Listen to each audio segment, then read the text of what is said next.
Openly, Benue State Governor Samuel Ortom finally declares his support for the presidential candidate of the Labour Party, Peter Obi.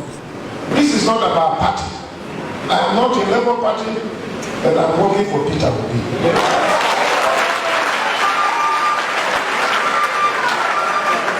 You all know that I'm also contesting the election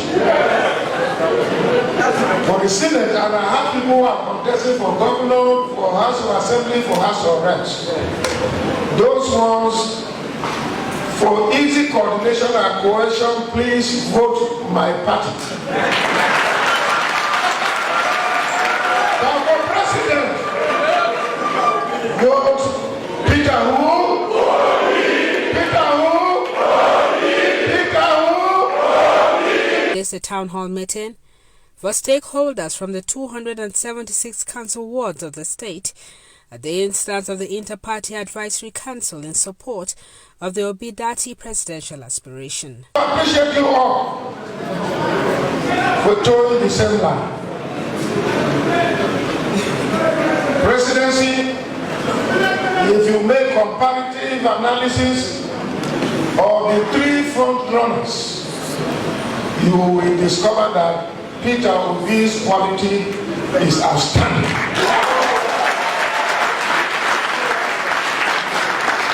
He has the capacity by education, by strength, by character, and that is why you heard the other two candidates insulting themselves.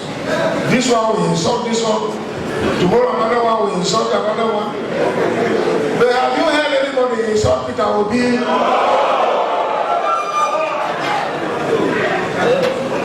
Peter Obi fears God, and he will do the right thing for our country, Nigeria, and advance the economy.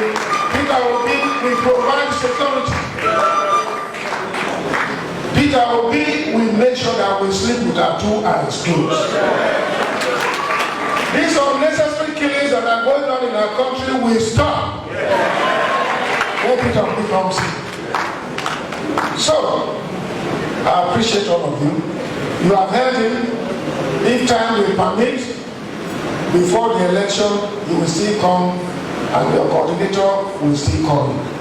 Overwhelmed, I'm surprised, at the same time I'm happy. I may as well say I am not too surprised.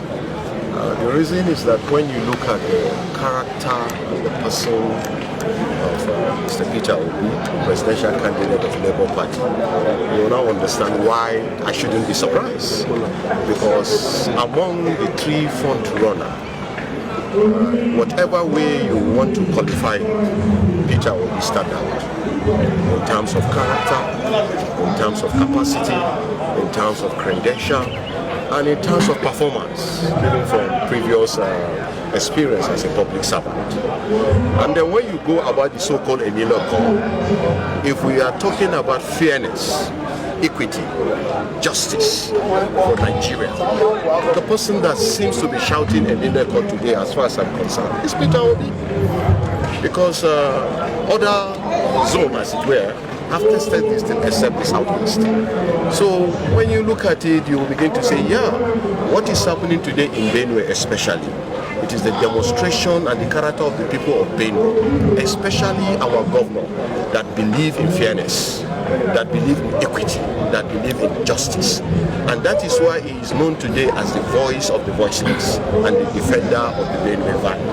Because he has remained outstanding in defending this value and the weak. So that is why you see what is happening here today. If you have noticed, you will discover that the people that came out here cut across party line. It's a demonstration of the support of people of Benue to Peter. We have come to realize and understand that this is not about party. This is not about religion. This is not about ethnicity. It is about the man that is qualified to do the job. And that is why you see Peter Obi is enjoying overwhelming support in Benue State.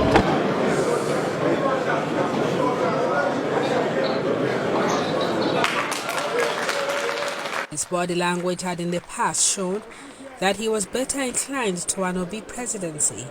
He, however, left no one in doubt with today's outing.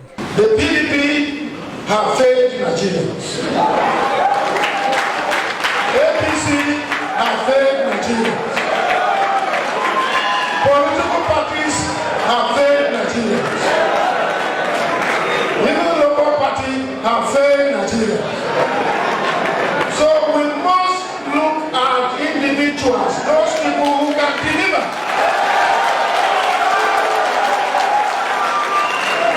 Those people that can provide equity, fairness, and justice. Those who can lead with the fear of God. Those who will revamp our economy and make sure that our youth receive gainful employment. Dofan Aga, AIT News, Makurdi.